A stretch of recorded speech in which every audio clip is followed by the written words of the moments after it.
Assalamualaikum warahmatullahi wabarakatuh. Alhamdulillah wassalatu wassalamu ala Rasulillah wa ala alihi wa sahbihi wa man walah. Bismillah, hadirin yang dirahmati Allah Subhanahu wa taala. Apabila Anda baru saja mengetahui atau mengenal channel ini, insyaallah channel ini adalah channel yang membahas atau mempelajari ilmu-ilmu yang ada di dalam ajaran agama Islam. Yang insyaallah dalil-dalilnya akan kita dapatkan di dalam Al-Quran dan hadis. Namun pada video kali ini insyaallah kita akan membahas pada kitab Sahih Bukhari dan Muslim, yang mana biasa kita sebut muttafaqun alaih, dan tetap pada bab salam, yang subbabnya yaitu disunahkan memberi salam kepada anak-anak. Masuk kepada hadis yang pertama, yaitu dari Anas bin Malik radhiyallahu anhuma, berjalan di depan anak-anak dan ia memberi salam kepada mereka lalu berkata, Nabi sallallahu alaihi wasallam biasa melakukan hal ini. Lafaz ini dikeluarkan oleh Bukhari pada kitab ke-79-nya, kitab meminta izin, bab ke-15, bab mengucapkan salam kepada anak-anak.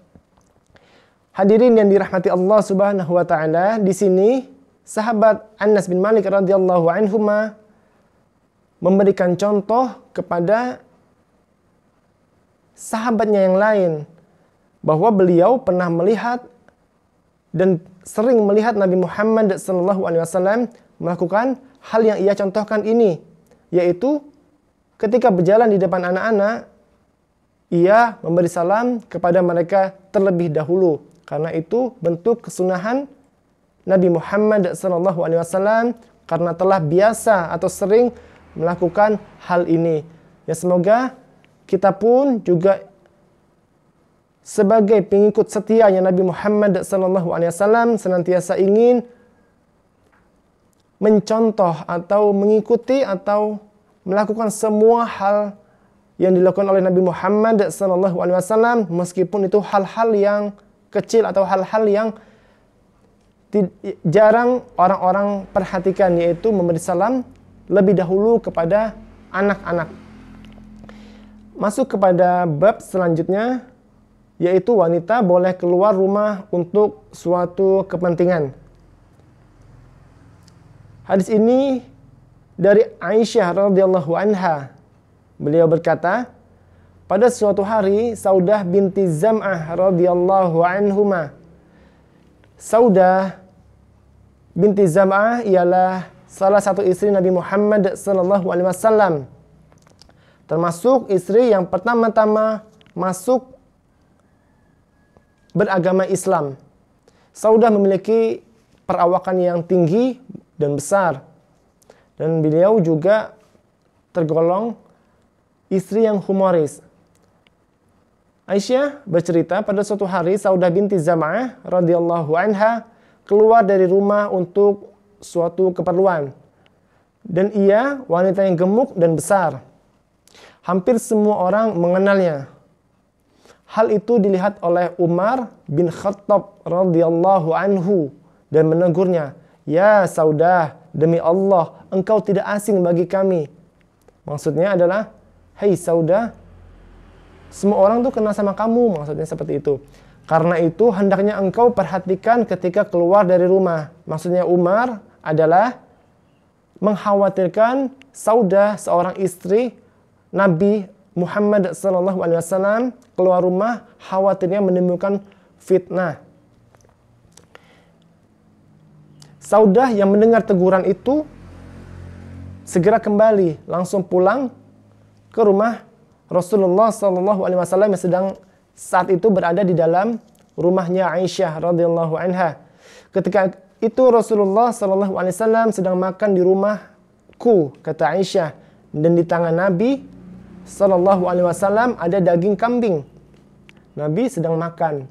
Saudah langsung masuk dan berkata, "Ya Rasulullah, aku keluar untuk suatu keperluan. Tiba-tiba Umar menegur begini-begini kepadaku." Tiba-tiba turunlah wahyu kepada Nabi Muhammad SAW tentang permasalahan Saudah ini. Sampai selesai turunnya wahyu, dan daging kambing tadi masih tetap di tangan Nabi Muhammad SAW. Lalu beliau bersabda, sungguh telah diizinkan bagi kalian keluar untuk keperluanmu. Lafaz ini dikeluarkan oleh Bukhari pada kitab ke-65, kitab tafsir, bab ke-8. Bab firman Allah, janganlah kalian masuk ke rumah-rumah Nabi. Kita lanjutkan kepada hadis selanjutnya, yaitu bab haram berduaan dengan perempuan yang bukan mahram dan masuk ke rumahnya. Hadirin yang dirahmati Allah Subhanahu wa taala, tentu saja kita telah mengetahui bahwa haram berduaan bagi laki-laki berduaan dengan perempuan yang bukan mahram, apalagi masuk ke rumahnya. Disinilah dalilnya, yaitu dari sahabat Uqbah bin Amir radhiyallahu anhu. Beliau berkata, Rasulullah sallallahu alaihi wasallam bersabda, waspadalah kalian dari masuk ke rumah wanita yang bukan mahram. Nabi mengingatkan, waspadalah, artinya ada kata lah, itu adalah suatu perintah untuk waspada, berhati-hati, dan ini sangat ditekankan dan urgen karena waspadalah. Waspadalah kalian masuk ke rumah wanita yang bukan mahram, kata Nabi Muhammad sallallahu alaihi wasallam. Tiba-tiba seorang Ansor bertanya, ya Rasulullah, bagaimana jika ipar?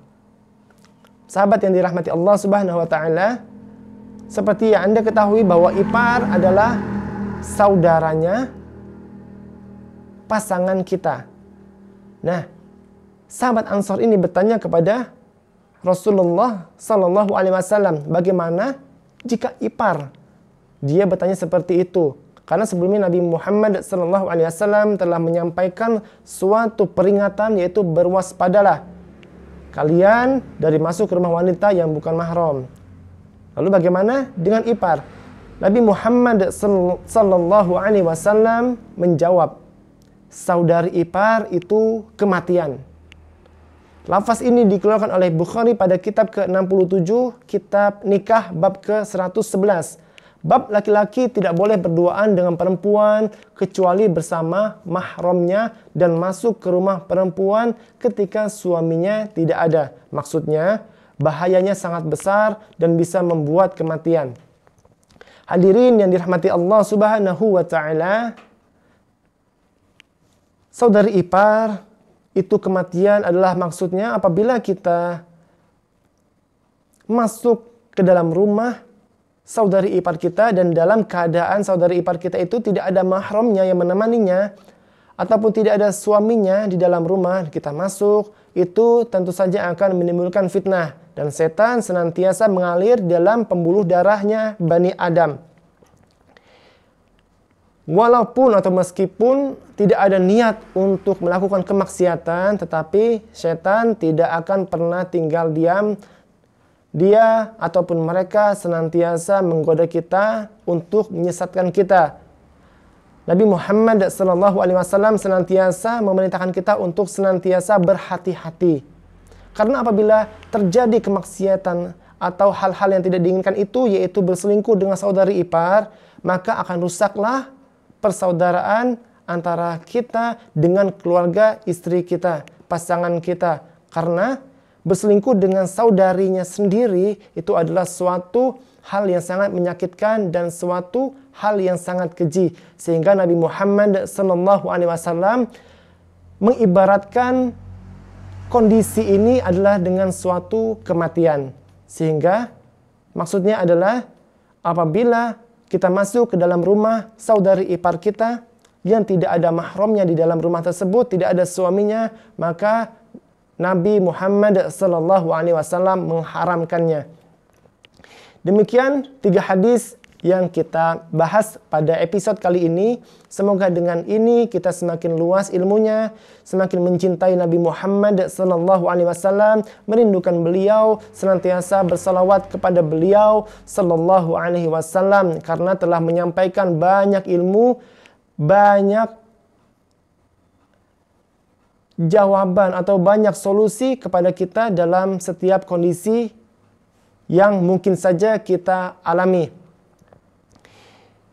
Lebih dan kurangnya saya mohon maaf. Untuk sahabat, untuk hadirin yang dirahmati Allah Subhanahu wa taala, apabila ingin mendukung channel ini, bantulah, dukunglah dengan cara subscribe, like, share video ini kepada teman-teman lain seluas-luasnya, sebanyak-banyaknya. Insya Allah dengan niatan Anda itu, Allah akan membalas setimpal bahkan lebih baik daripada itu. Bahkan apabila orang-orang yang Anda kirim video ini mendapatkan ilmu baru, bermanfaat bagi dia, dan dia menerapkannya, maka Anda sebagai andil di dalam itu akan mendapatkan pahala itu juga, sama seperti mereka yang melakukannya tanpa dikurangi pahalanya sedikit pun oleh Allah Subhanahu wa taala, karena Allah Tuhan yang Maha Adil. Apabila Anda ingin pembahasan tentang bab apapun yang ingin dibahas bersama-sama, Anda bisa mengisinya di dalam kolom komentar. Insya Allah saya akan membacanya secara langsung apabila Allah mudahkan. Insya Allah episode selanjutnya kita akan membahas permasalahan atau bab yang Anda sebutkan itu. Mari kita bersama-sama ucapkan hamdalah, alhamdulillah. Subhanakallahumma wa bihamdika asyhadu an la ilaha illa anta astaghfiruka wa atubu ilaik. Jazakumullahu khairan katsiran. Wassalamualaikum warahmatullahi wabarakatuh.